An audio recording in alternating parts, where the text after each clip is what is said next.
Vamos abrir as nossas Bíblias em 1 Coríntios capítulo 9.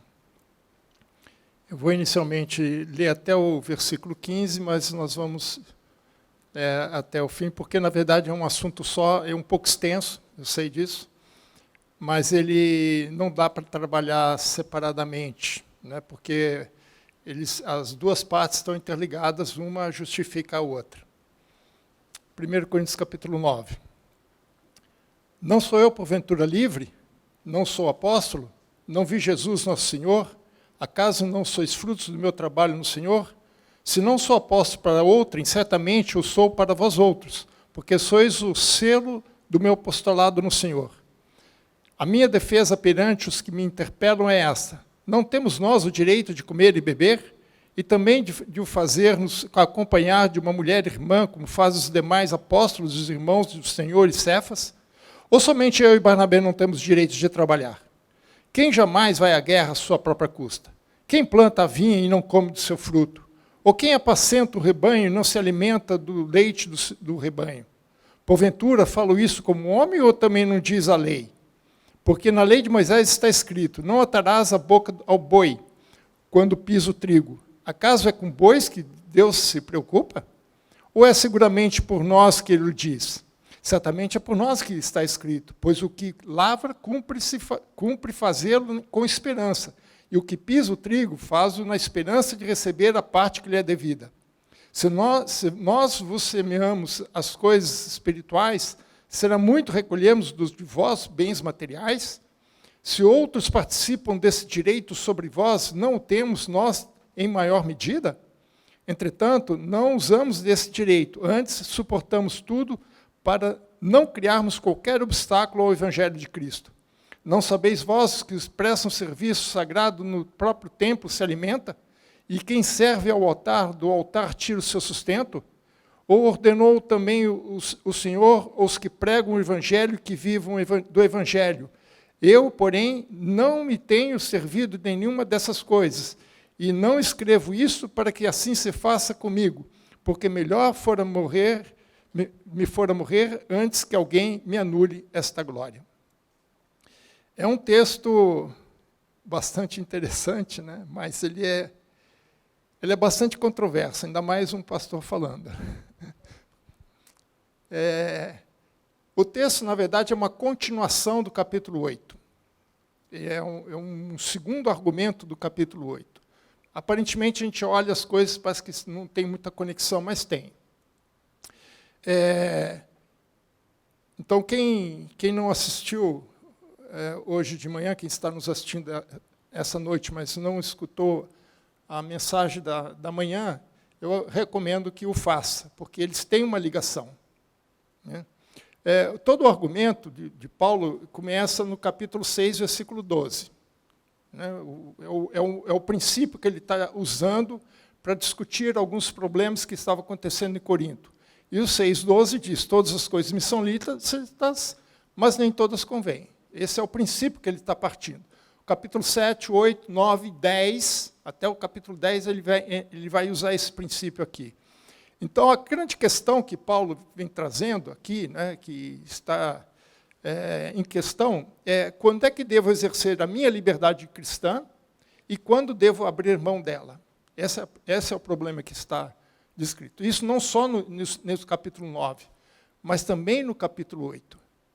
Porque ele vai falar sobre as coisas sacrificadas, como o irmão muito bem nos trouxe aqui. Ele tem a liberdade de comer. A gente sabe disso, porque o ídolo não é nada, né? Mas por conta da consciência do outro é que a gente toma algumas decisões. E isso Paulo vai discorrer no capítulo 8, versículo 9, e é por isso que eu recomendo quem não assistiu, assista. O capítulo 8, versículo 9, ele diz assim: vede, pois, que esta vossa liberdade, que de todas as coisas me são lícitas, não venha, de algum modo, a ser tropeço para os fracos. Então, o que Paulo está argumentando aqui é que, embora nós tenhamos a nossa liberdade, essa liberdade tem limites. Qual é o limite? Quando é que eu devo abrir mão dela? Quando ela for causa de tropeço. Essa é a questão. Ele vai usar esse argumento até o capítulo 10, versículo 32 e 33. Até o capítulo 10 ele vai usar essa base. Né? Lá ele diz assim, não vos torneis causa de tropeço. Então ele volta a argumentar aqui, né, a questão do tropeço. Nem para os judeus, nem para os gentios, nem tampouco para a igreja de Deus. Assim como também eu procuro.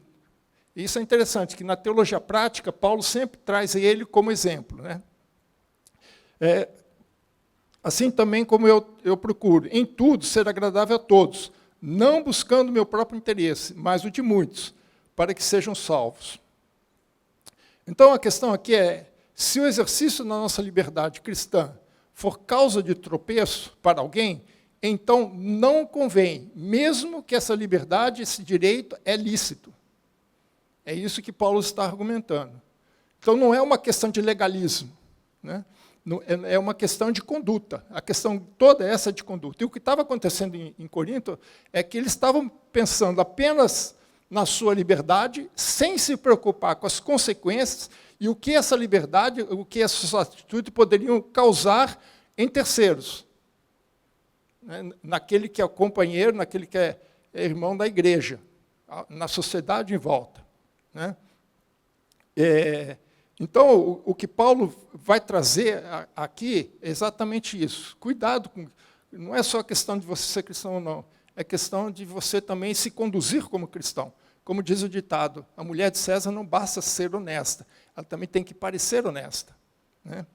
Então, a questão toda não é uma questão pessoal, de salvação pessoal, é uma questão de conduta cristã. Então, a nossa liberdade, né, todas as coisas são lícitas, isso é verdade, nós temos esse tipo de liberdade. Mas nós devemos ter responsabilidade com a nossa liberdade. Tudo aquilo que você tem como direito, você também tem como responsabilidade. Você responde com atos de responsabilidade em relação a esse direito. E Paulo aqui ele vai usar o seu próprio exemplo. Havia um problema aqui na igreja, enquanto que alguns dentro da igreja questionavam o apostolado de Paulo. Mas isso, nessa carta, não fica muito explícito. A gente vai perceber isso na segunda carta, que isso fica mais evidente. Mas aqui ele já tem algumas pontuações que a gente já nota isso. Né? Mas Paulo vai trazer aqui para a igreja de Corinto o seu próprio exemplo. Né? Como ele disse, como eu procuro fazer, né? E uma máxima de Paulo é ser de meus imitadores. Né?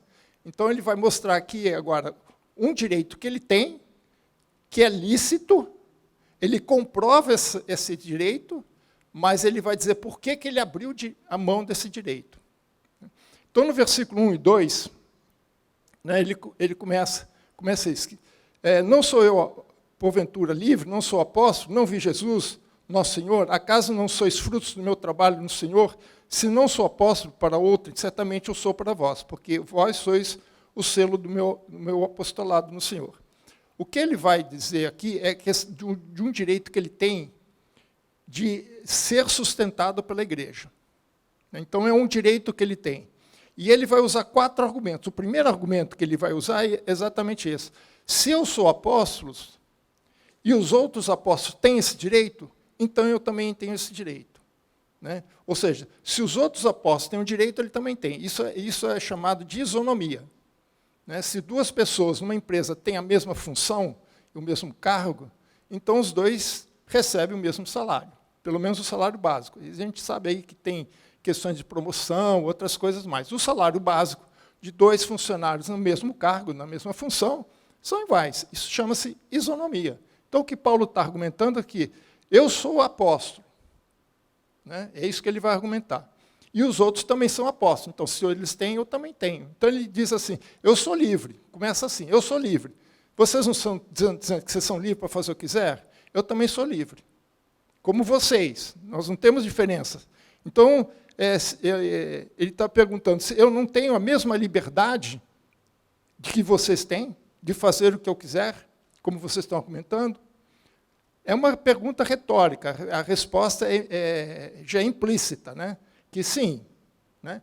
Aí ele argumenta, não sou eu o apóstolo? Quer dizer, assim como os demais apóstolos?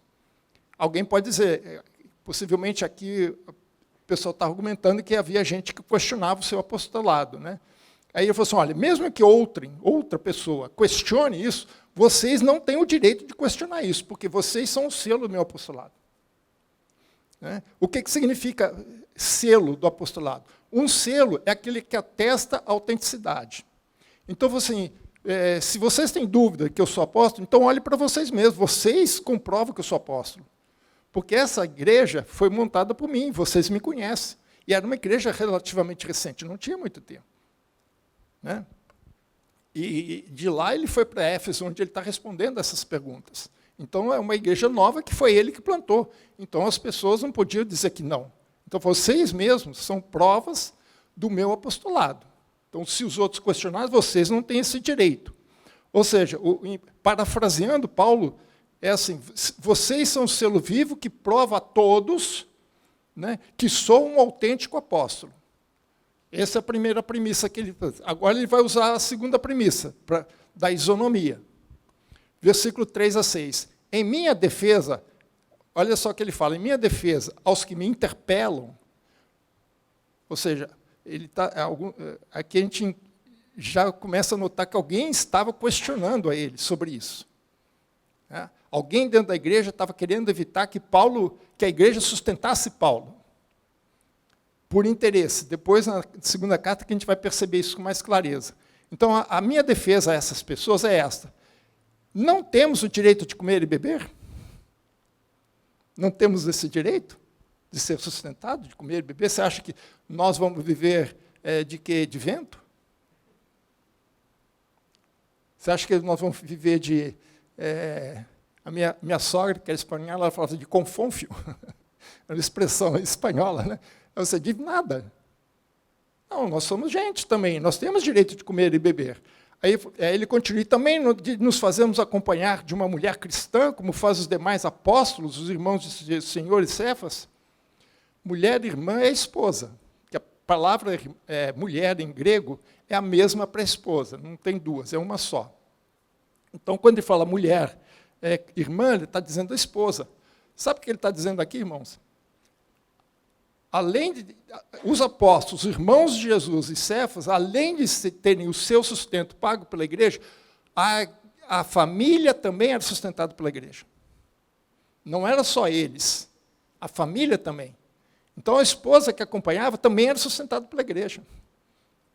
Né? E os irmãos de Jesus, né? Jesus tinha 4 irmãos homens, mais as mulheres que a gente não sabe quantas. Né? 2 deles, né, que era Tiago e Judas, nós temos na Bíblia, né, textos deles, né, 2 cartas, uma de Tiago e outra de Judas. Mas ele tinha mais 2 irmãos, José e Simão. A gente não sabe se José e Simão também atuavam na igreja, mas Tiago e Judas, com certeza, até porque Tiago foi bispo em Jerusalém. Né? Então, deles, quer dizer, não era só os apóstolos que eram antidos, há outras funções dentro da igreja que necessitava que a pessoa fosse de tempo integral, né, também era sustentado pela igreja. Por isso que ele fala, ou somente eu e Barnabé não temos o direito de trabalhar, ou seja, de nos dedicar integralmente ao ministério cristão. Então, se eu sou apóstolo, né, e vocês reconhecem que eu sou apóstolo, por isso que ele entra com essa argumentação primeiro. E como os demais apóstolos têm esse direito, por que nós mesmos não temos?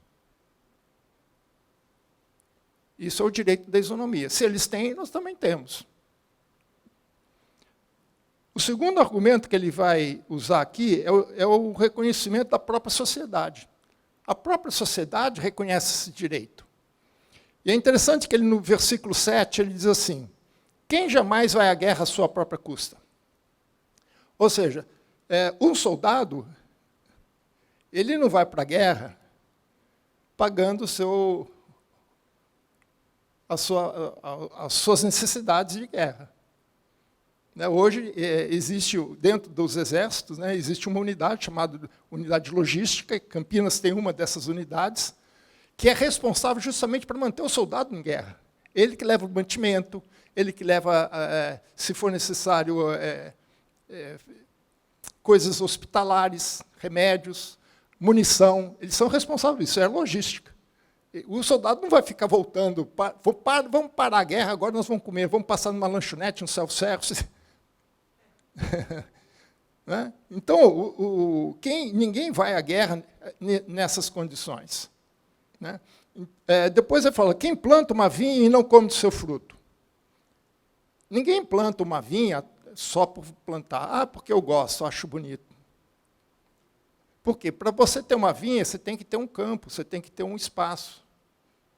Né? Você tem custos ali. Né? E por que você planta essa vinha? Então, ele planta uma vinha com o objetivo de ser sustentado pela vinha. Depois ele fala, quem apacenta um rebanho e não se alimenta do leite do rebanho? É a mesma coisa. Aqui já está falando de alguém que trabalha com pecuária.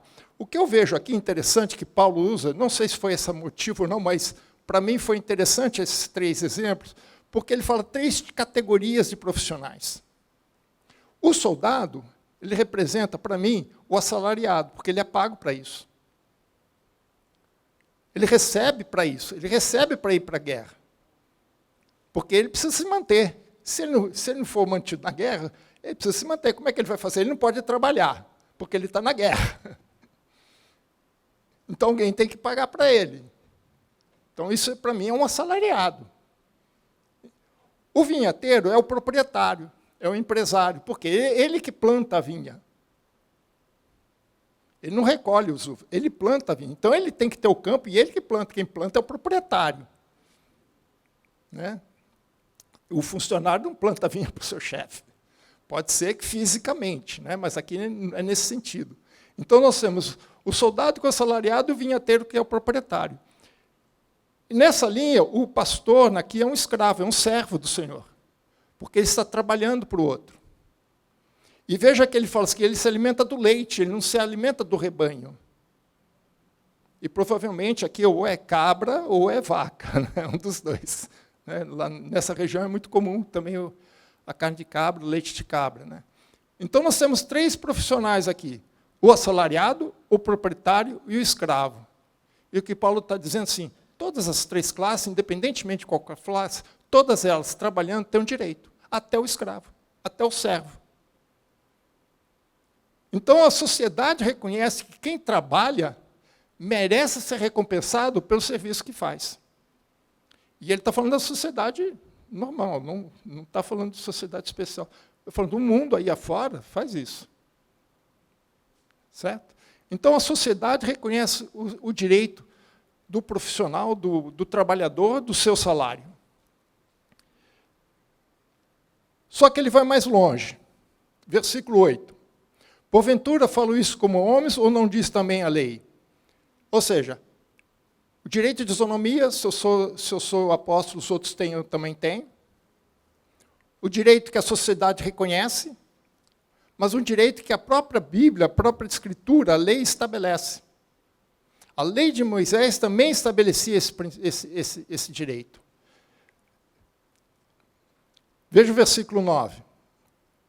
Porque na lei de Moisés está escrito, não atarás a boca ao boi que pisa o trigo. Aí ele faz a própria interpretação desse texto. É com bois que Deus está preocupado? Você acha que Deus colocou isso na lei por conta do boi? Não que Deus não seja preocupado com os animais. Não é isso que ele está dizendo. Né? O pessoal aí, da proteção dos animais, a Bíblia, em termos disso, ele é extremamente avançado. Né? Inclusive, o sábado, o descanso era também para os animais. Mas Paulo está perguntando assim, esse princípio na lei de Moisés foi dado por conta dos animais? Você acha que é por conta disso? E ele mesmo responde, ou é seguramente por nós que ele o diz? Então, certamente por nós que ele o diz. Pois, aí ele vai explicar, porque o que lavra, cumpre fazê-lo com esperança. Esperança do quê? De recolher o fruto. Quem planta tem o direito a colher. Então, o que pisa o trigo também faço na esperança de receber a parte que lhe é devida. Ou seja, a sua recompensa. Isso está em Deuteronômio 25:4, se os irmãos depois quiserem ver. Né? Deuteronômio 25:4. O que me mostra isso aqui é que na verdade, embora esteja explicitamente isso aqui, para mim isso aqui é uma metáfora que deve ser aplicada ao trabalhador.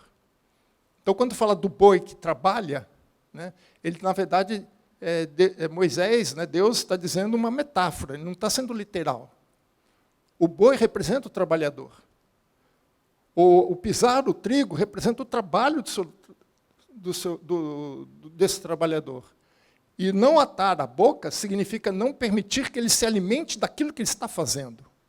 Não ter recompensa pelo que ele está fazendo. Então, se o boi tem o direito de se alimentar do seu trabalho, muito mais o homem. E é interessante aqui que quando ele fala a parte que lhe é devida, né? Então, hoje em dia se fala muito de direitos trabalhistas, né? Na Bíblia já tem direitos trabalhistas.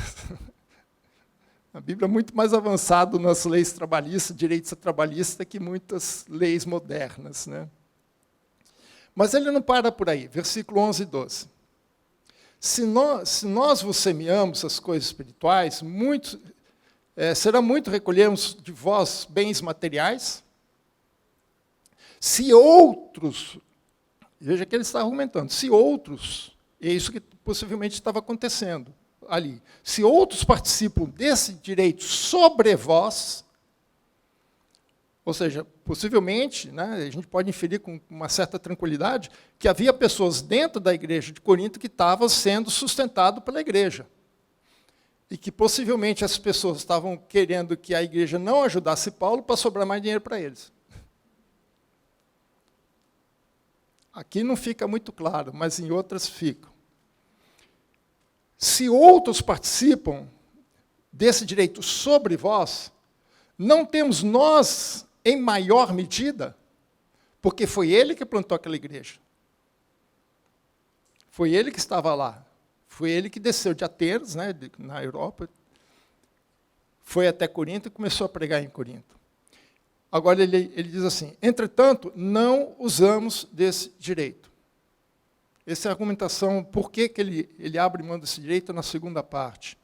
Antes, suportamos tudo, para não criarmos qualquer obstáculo ao Evangelho de Cristo. Essa é aquela aplicação do escandalizar. Não escandalizar o irmão. Paulo está reconhecendo que quem planta tem o direito a recolher. E se os outros estavam recolhendo, ele tinha muito mais direito, porque foi ele que plantou, e não os outros. Os outros só estão colhendo, mas Paulo é quem plantou. E quem tem direito à colheita é quem plantou. Mas Paulo vai um pouquinho mais longe. Paulo era um profundo conhecedor das Escrituras do Antigo Testamento. Versículo 13. Não sabeis vós que os que prestam serviços sagrados do próprio templo se alimentam? E quem serve ao altar, do altar tira o seu sustento? Agora ele já está falando lá do Antigo Testamento, do ministério levítico. E essa semana eu estou lendo, né, fazendo o ano bíblico, né, e estou passando justamente por essa parte onde Deus estabelece os ministérios levíticos, quem que faz o quê, né? E muitos deles, principalmente da família de Arão, era tempo integral, eles não trabalhavam fora. Muitos outros levitas eles não tinham a província, vou dizer assim, né? Mas tinham cidades. Mas eles serviam no templo. Mas a linha sacerdotal, que era a linha de Arão, eles não podiam fazer isso, eles tinham tempo integral. Como é que eles vão se alimentar? Como é que eles vão se cuidar? Então, Paulo traz isso na argumentação dele. E ele traz, baseado em Deuteronômio 18, 19 e 21. Deuteronômio 18, 19 e 21 diz assim, todas as ofertas, olha, Deus orientando Arão sobre as ofertas e os dízimos. Veja o que Deus fala. Okay? O que Deus fala? Todas as ofertas sagradas que os filhos de Israel oferecerem ao Senhor, dei-as a ti, Arão. Só que ele não para por aí. Ele fala, os teus filhos e as tuas filhas. Ou seja, é para alimentar não só você, Arão, mas a tua família. Deus não vai sustentar só o pastor. Se o pastor tem uma mulher irmã, ter filhos, tem que ser sustentado. Isso é um princípio que Deus está trazendo, e Paulo está resgatando isso. E ele continua, por direito perpétua. Aliança perpétua de sal. Aqui é uma redundância proposital, irmãos, porque toda aliança de sal era perpétua, não podia ser quebrada. Então Deus está redundante aqui propositadamente, não é um erro de ideologia, não, é que ele quer reforçar a ideia. É uma aliança, alianças com Deus normalmente são perpétuas, ela é perpétua e ela também é de sal, não pode ser quebrada. Perante o Senhor é esta, para ti e para quem? Tua descendência. Então, além de ser um direito para ele, era um direito para sua família e os seus descendentes. Filhos, netos, bisnetos, netos.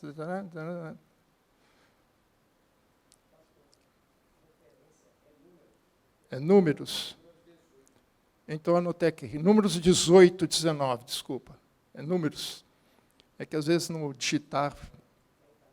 É porque tinha duas passagens iguais, acho que eu comecei a... Então, desculpa, perdão. Números 18, 19. Depois eu preciso corrigir aqui. Obrigado, pastor. E ele continua. Disse também o Senhor a Arão. Agora ele vai trazer algo mais específico. Na sua terra, a herança nenhuma terás. Como as outras tribos teve direitos à herança, eles não vão ter. Então, como é que eles se sustentam?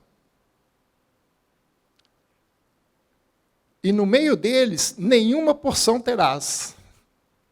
A única coisa que eles vão ter é cidades onde eles vão morar. Mas eles não tinham o mesmo direito à herança, à terra, como tinham os demais tribos. Eu sou a tua porção e a tua herança, no meio dos filhos de Israel. Aos filhos de Levi, olha aqui, ele abre, ele não fala somente mais aos sacerdotes, ele fala aos filhos de Levi, toda a tribo levítica. Todos os descendentes de Levi, não de Arão. O de Arão tem um caso à parte, que são as ofertas oferecidas no altar. Por isso que Paulo fala que aquele que serve no altar tem direito a ser sustentado pelo altar. Mas aqui ele vai ampliar, ele vai falar de uma família sacerdotal, uma tribo sacerdotal, que eram os levitas, que também serviam no altar em outras funções. E ele diz, aos filhos de Levi, dei todos os dízimos em Israel por herança. Agora, por que ele faz isso? Pelo serviço que prestam, serviço na tenda da congregação. O dízimo não é para a igreja. O dízimo não é para o pastor. O dízimo é para Deus. Aqui no Antigo Testamento, em qualquer testamento que você queira, o dízimo é para Deus. Esse é o princípio bíblico. Tanto que Malaquias fala assim, que me roubais? Deus está falando, estão me roubando. Aí pergunta, como nós estamos te roubando? E Deus responde, nos dízimos e nas ofertas. Ele não falou que estão roubando os levitas. Estão falando que estão roubando a Deus. Mas Deus precisa do dinheiro. O que ele faz com o dinheiro? Sustenta os seus servos. Quem são os servos? Os servos que trabalham no templo dele. Aqueles a quem Deus chamou para o serviço do templo. E hoje, na nova aliança, os seus apóstolos, seus pastores, seus mestres, que têm tempo integral na igreja. Por isso que Paulo falou, não temos nós também o direito de não trabalhar? Para quê? Não é trabalhar, vou me aposentar, tomar água de coco, como é que é a praia lá, que é a praia do Cunga? Não é para isso. É para se dedicar integralmente ao ministério, para não ficar dividido.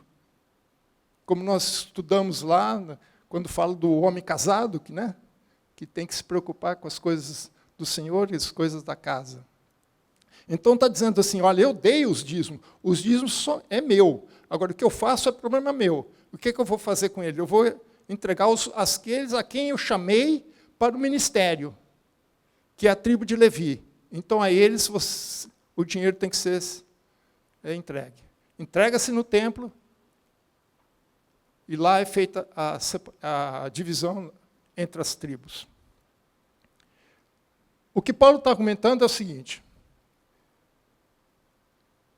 se os ministros da antiga aliança, que viviam sob a lei, eram sustentados pelo povo para o qual ministravam, os ministros da nova aliança, que vivem sob a graça, não deveriam também ser sustentados pelo povo pelo qual ministram?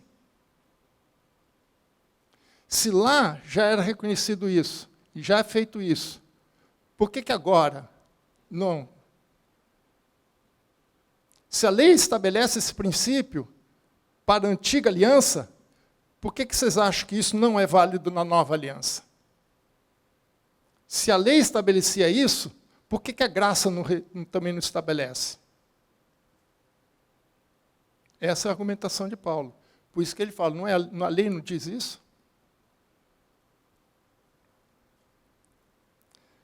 E o quarto argumento que ele traz aqui é, Jesus também ensinava sobre esse direito. Veja que fala o versículo 14. Assim ordenou também o Senhor aos que pregam o Evangelho, que vivam do Evangelho. É esse conceito. Se na velha aliança, antiga aliança, aqueles que ele chamou para o ministério levítico do templo eram sustentados, na nova aliança também. O que ele está citando é Lucas 10, possivelmente pelo seu contato com o apóstolo Lucas, né? o evangelista Lucas, capítulo 10, versículos 7 e 8. Na missão dos 70.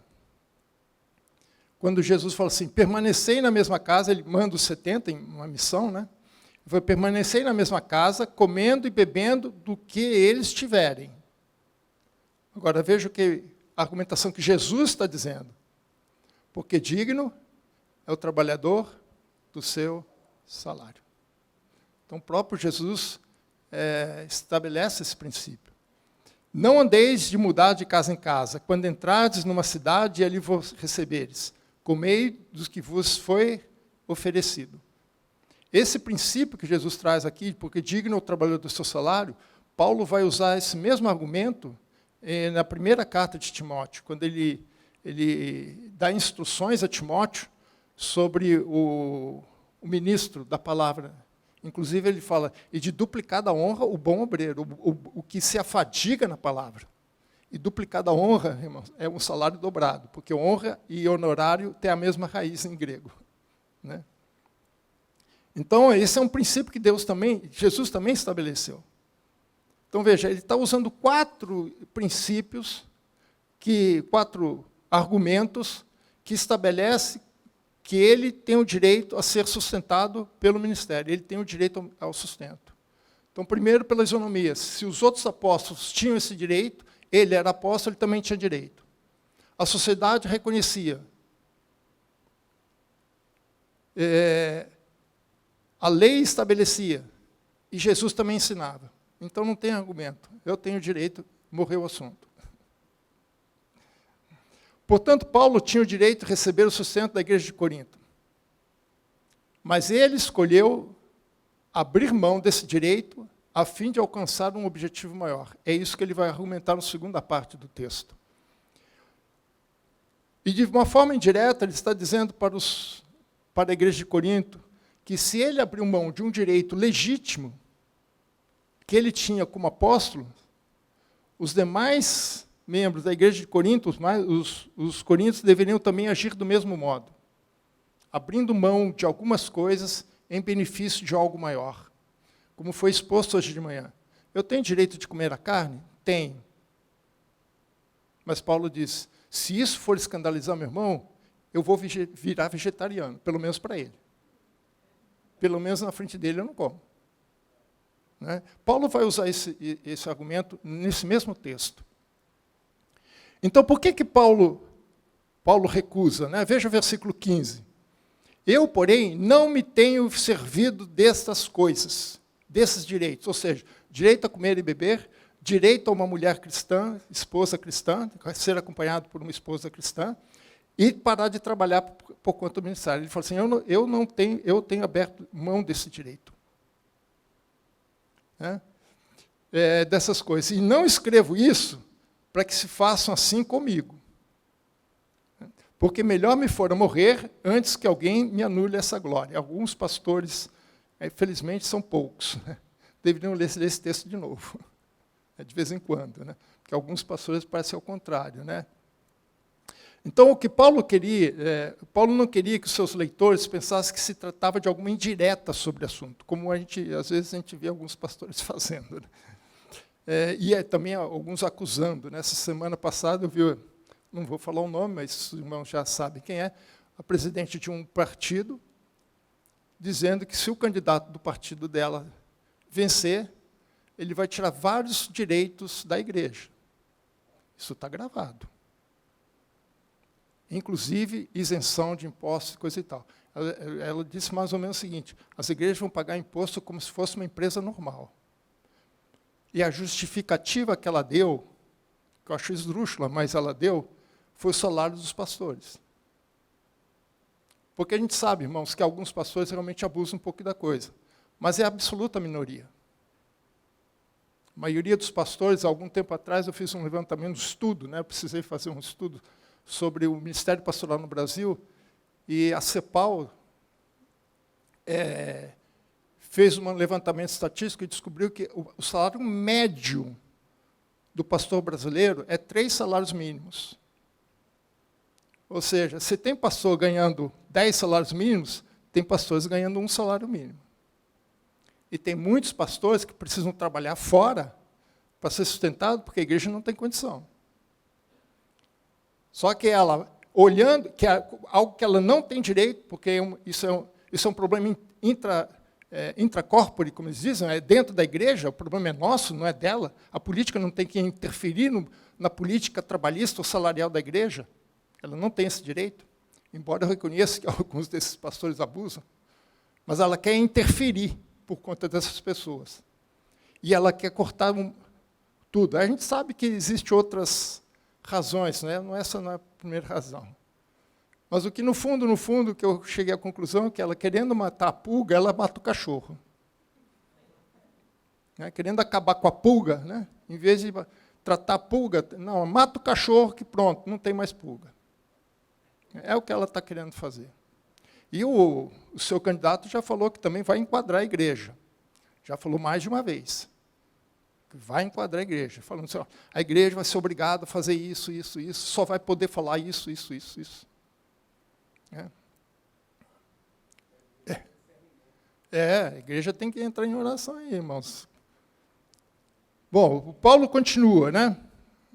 Então, Paulo não queria que as pessoas ficassem pensando, o pastor está andando indireta, né? Quando o pastor me passou o tema, né, eu falei assim, pastor, acho que eu vou pedir ao pastor Fernando falar sobre isso. Porque, às vezes, fica parecendo, o pastor está falando isso porque ele é pastor, né? Mas Paulo dizendo, não é indireta nenhuma, é como o pastor Fernando falou, nós precisamos ensinar. Se a Bíblia fala, a gente precisa ensinar. Se nós não ensinarmos, vai acontecer muita coisa pior, né? Primeiro que vocês não vão ficar sabendo, e pode estar errando, né, na sua conduta, ou como alguns pastores fazem, né, chamam um de fora para falar do assunto, né? Aí é pior ainda, né, não tem coragem. Esse é um tipo de trabalho, tipo de assunto que quem tem que falar são os pastores da igreja. A mim coube essa função no dia de hoje. Paulo sabe que existe esse problema que essa presidente aí falou, entrando num assunto que não lhe cabe, não diz respeito a ela, totalmente fora do... Né? Isso é um problema que já vinha naquele tempo. Nós lemos na abertura, né, 2 Coríntios, né, capítulo 2, versículo 17, né, ele fala, porque nós não estamos, como outros, mercadejando a palavra de Deus. Ele está falando isso para a igreja de Corinto. E mercadejar aqui é mercadejar mesmo, como um lojista. Né? Quando, no Oriente Médio é muito comum isso. Né? Entre os judeus não, né? Mas entre os árabes você não pode chegar lá. Quanto custa isso? É 10. Aí você, eu vou levar. Ele não te vende, você tem que negociar. Né? Mais ou menos, você tem que dizer, não, está muito caro, eu compro por 2. Aí, não, eu vendo por 8. Enquanto você não negociar, eles não vendem. Né? O judeu já é diferente. Ele fala, um só preço, um só Deus, um só preço. Acabou. Você tentar negociar com ele, ele fala, não, um só Deus, um só preço. É diferente do árabe. Mas aqui ele fala no mercadejar. Vendeu, é como se estivesse vendendo um produto. E Paulo não quer isso. E por isso que ele fala, nós não estamos como outros, porque isso já acontecia lá. E Paulo sabia disso. E a igreja de Corinto sabia disso, sabia da conduta de Paulo. Paulo sempre trabalhou para se sustentar. Veja que em Atos 18:3, é quando ele chega em Corinto que a gente tem isso. No capítulo 18, versículo 1, fala que Paulo saiu de Atenas e foi para Corinto. No versículo 2, ele encontrou um casal de judeus, Priscila e Áquila. E ele se junta a Priscila e Áquila. E no versículo 3, ele diz assim, e posto que eram do mesmo ofício, passou a morar com eles e ali trabalhava. Pois a profissão deles era fazer tendas. Então, todo judeu, desde aquela época, sempre ensinava uma profissão, porque o filho tinha que ter uma profissão, por conta desse tipo de coisa. Tem um pensamento judaico dessa época, não é moderna, é antiga, já da época de Jesus, que diz assim, aquele que não ensina o filho a trabalhar, o ensina a roubar. Quem não ensina o filho a trabalhar, indiretamente, você está ensinando seu filho a roubar, porque se ele não sabe trabalhar e não quer trabalhar, o que ele vai fazer para se sustentar? Vai roubar. E é por isso que um professor de sala de aula, nessa semana, não sei se os irmãos viram, argumentando com um aluno, disse que o ladrão também é um profissional que está sustentando a família, que ele está trabalhando. Professor de geografia. Veja se pode. Veja se pode. O ladrão está sustentando a sua família. Como diria um colega meu de seminário, misericredo, né? Então, quem não ensina o filho a trabalhar, ensina a roubar. Então, irmãos, vocês aí ensinem seus filhos a trabalhar. E começar a trabalhar em casa, viu, irmão? Com trabalho de casa. Eu, desde pequeno, faço minha cama. Minha mãe mandava limpar o quarto, varrer o quarto. Aquela casa, naquela época, não tinha esses aspiradores de pó, era tudo limpar quintal, jardim. Né? A gente dividia o trabalho entre os irmãos, cada semana um era responsável. Eu sei fazer todos os trabalhos domésticos por conta disso. Você tem que ensinar o filho a trabalhar, tem que saber ensinar o filho, arruma a sua cama. E veja, esse argumento, o versículo 15, ele também já tinha falado, o versículo 12, né? Se nós outros participamos desse direito sobre vós, não temos também em nossa maior medida, entretanto, não usamos desse direito. E ele vai dizer, por que ele abre a mão desse direito? Para não criarmos qualquer obstáculo ao Evangelho. Ou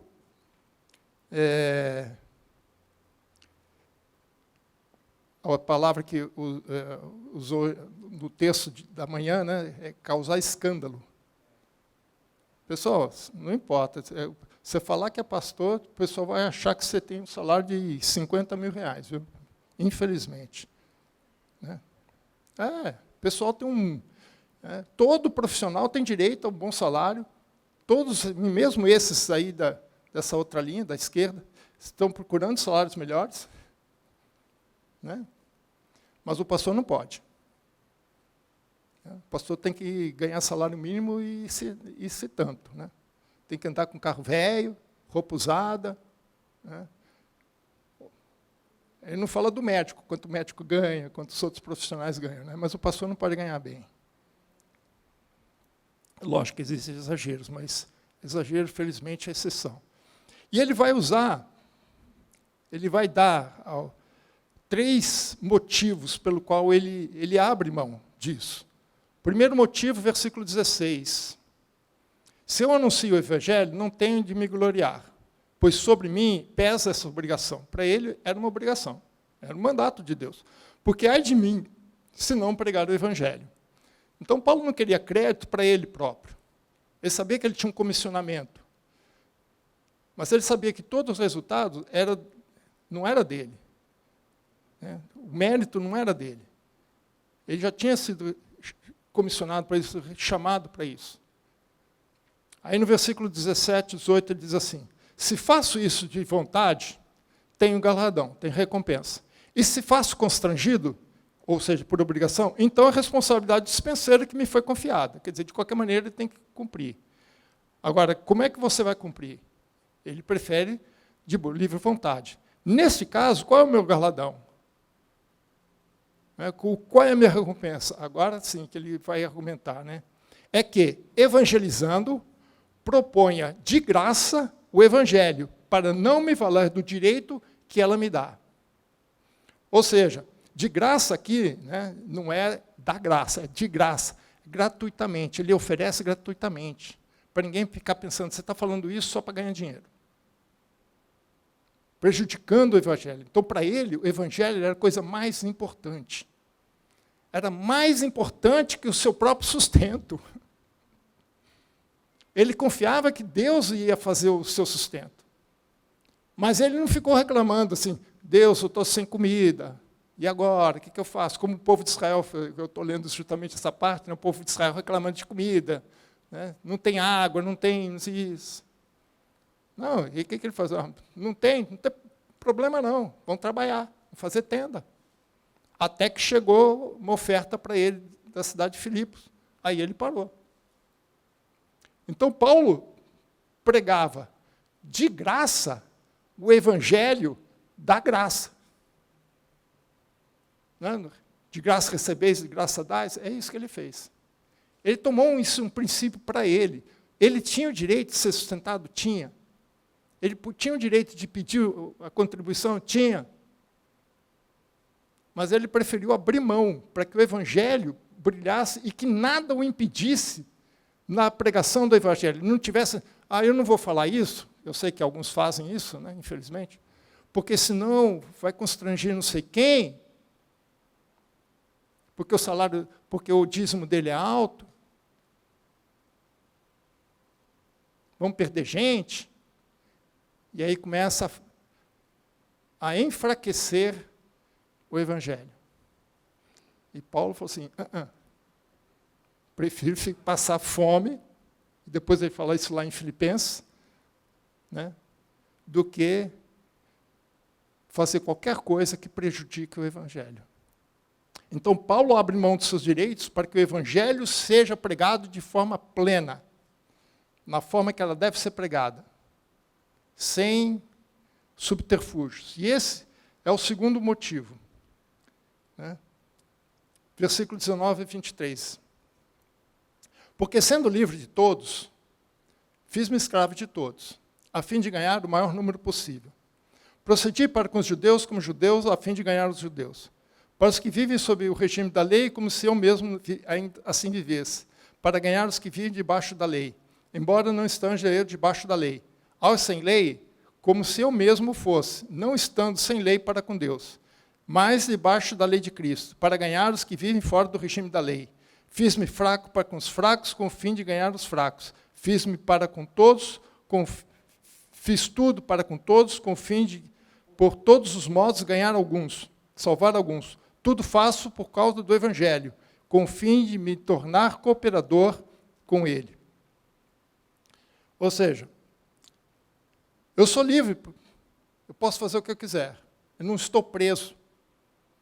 Eu posso transmitir o Evangelho da forma que eu preciso transmitir para que aquela pessoa seja alcançada. Então, o segundo motivo que ele dá é que o objetivo dele é alcançar pessoas de todos os tipos, sem ficar preso a alguma coisa. Ele era judeu, então, diante dos judeus, ele se procedia como judeus. Não que ele fala, tem limites. Aos que estão fora da lei, como se eu tivesse lei. Aos que estão dentro da lei, como se eu não tivesse lei. Então, não é um liberalismo teológico que ele está falando. Pode qualquer coisa. Mas ele sabe se comportar diante daquele grupo de forma que o evangelho possa ser alcançado por eles. Ele não vai segurar a mensagem, não vai distorcer a mensagem, não vai argumentar de forma diferente só porque é esse ou aquele grupo. Ele não vai deixar de pregar o evangelho. Mas ele vai saber como se comportar para que aquele evangelho, para que aquela pessoa escute o evangelho e receba o evangelho. Então não é um liberalismo, mas é saber como comunicar o evangelho, saber abrir mão de algumas coisas. Eu tenho direito a comer a carne? Tenho direito, como o irmão teve direito. Mas por conta de escandalizar ou não, ele toma uma atitude ou não, com sabedoria.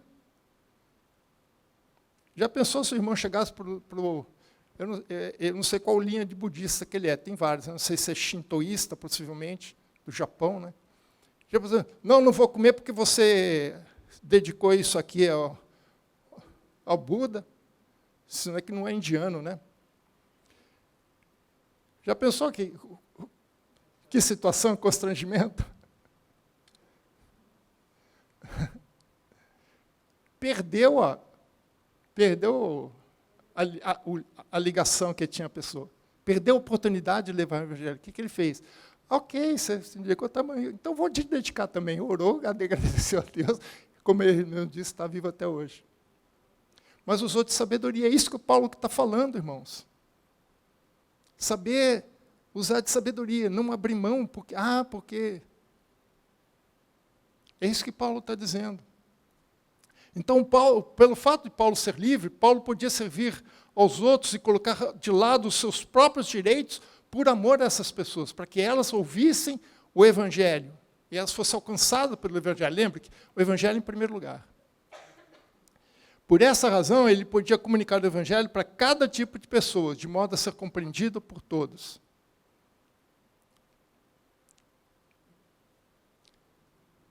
Então, a primeira razão que ele abre mão é porque o Evangelho tem prioridade, então o Evangelho que tem que ser comunicado. O Evangelho tem que brilhar na vida dele. Segundo, para alcançar pessoas da forma correta, para que as pessoas não fiquem pensando que ele está com segundas intenções. E terceiro motivo é para conquistar a sua própria coroa. Lembra que ele falou qual é o galardão? Ele também está preocupado com ele. Versículo 24 e 27. Não sabeis vós que os que correm no estádio, todos, na verdade, correm, mas só um leva o prêmio? Correi de tal maneira que o alcanceis. Todo atleta em tudo se domina. Aqueles para alcançar uma coroa corruptível, nós, porém, é incorruptível. Quando ele fala de atleta, eu conheço um pouco, porque eu já fui atleta, né? Não sou mais, mas eu já fui atleta, né? De competição e tudo.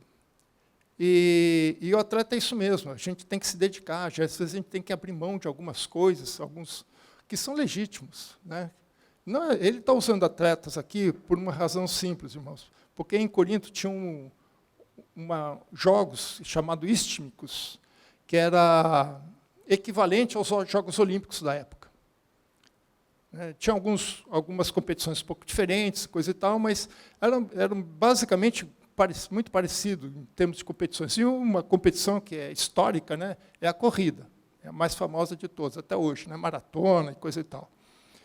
Então, ele está se referenciando aos jogos que acontecia na cidade de Corinto, e que os vencedores recebiam uma palma e uma coroa de folhas de pinheiro. A diferença para o Olímpico é que a coroa era de louros, e aqui é de pinheiro. Então, ele está falando dessa coroa. Então, quando ele faz esse tipo de citação, né, a igreja de Corinto entendeu muito bem a mensagem. E é interessante que depois, ele lá em 2 Timóteo, quando ele fala, combati o bom combate, completei a carreira. Carreira o que é? Corrida naquela época não teve, já teve a maratona, porque foi antes, né? Eu não sei se havia competição, mas a corrida sim, né? Completei a corrida. Né? E ainda ele fala, e a coroa da justiça está preparada para mim. É a mesma coroa. Né? Só que não a corruptível, porque a coroa de folhas, mais cedo ou mais tarde, ela vai sumir, vai secar a folha, né? Vai virar pó. Mas uma incorruptível, que jamais vai ser estragada, né? Vai desvanecer. Então, o atleta, o que ele está chamando a atenção é que todo atleta, para vencer uma conquista, para chegar ao prêmio, ele tem que se sacrificar, tem que se disciplinar, tem que abrir mão de algumas coisas, mesmo que são justas. Quando chegava a época de competições, né, o pessoal aumentava a carga no treino, dormia mais cedo, mudava a alimentação, uma série de coisas que a gente fazia. Mas tem que se dedicar, tem que ser disciplinado, tem que ter um objetivo na frente. O cristão também tem que ser assim. Ele tem que estar disposto a abrir mão dos seus direitos pessoais, sacrificar benefícios imediatos e prazeres instantâneos em troca das recompensas e alegrias eternas. Veja o que Paulo fala no versículo 26 e 27, quando ele fecha esse tema. Assim corro eu, também eu. Não sem metas. Tem que ter objetivos, você tem que estar olhando. Um corredor, principalmente esse corrida de curta distância, chamada corrida rasa, né, 100 metros rasos, 200 metros rasos, principalmente 100 metros rasos, o corredor ele não olha para trás, não olha para o lado. Ele coloca o objetivo lá na frente, ele vê a linha de chegada, ele fixa o olho, ele não tira. E se ele ficar olhando para trás, ele pode perder tempo, principalmente nos dias de hoje, que décimos de segundos você perde uma... E eu já vi gente fazer isso, perder porque olhou para o lado. Não pode, tem que olhar fixo, tem que correr assim, não se meta, olhando para onde você está indo. Assim luto, não como desferindo golpes no ar, como se estivesse brigando com nada, né, com fantasma. Mas esmurro meu corpo, reduzo a escravidão, para que, tendo pregado a outros, não venha eu mesmo a ser desqualificado. Então, Paulo sabe que, para ele alcançar a sua coroa, ele também tem que abrir mão de algumas coisas. E veja, irmãos, ele está usando a si mesmo como exemplo. Ele está dizendo para a igreja, assim eu faço. Eu também faço assim. Para ensinar a igreja de Corinto que eles também deveriam agir desse modo. Todas as coisas são listas? São. Vocês têm direito? Tem. Mas será que convém? Será que não vale a pena você abrir mão disso? Será que isso não está prejudicando você? E mais, o Paulo vai um pouco mais além. Será que isso não está prejudicando o teu irmão? Está sendo escândalo para o teu irmão? Será que o evangelho não está sendo maculado, corrompido, por conta de uma atitude que você poderia muito bem abrir mão? Nós estamos numa corrida. E aonde estão os teus olhos? Aonde você está fixando os teus olhos? Para onde você está correndo? É isso que Paulo deixa para nós. Deixou para a igreja de Corinto e deixa também para nós. Amém? Deus abençoe, irmãos.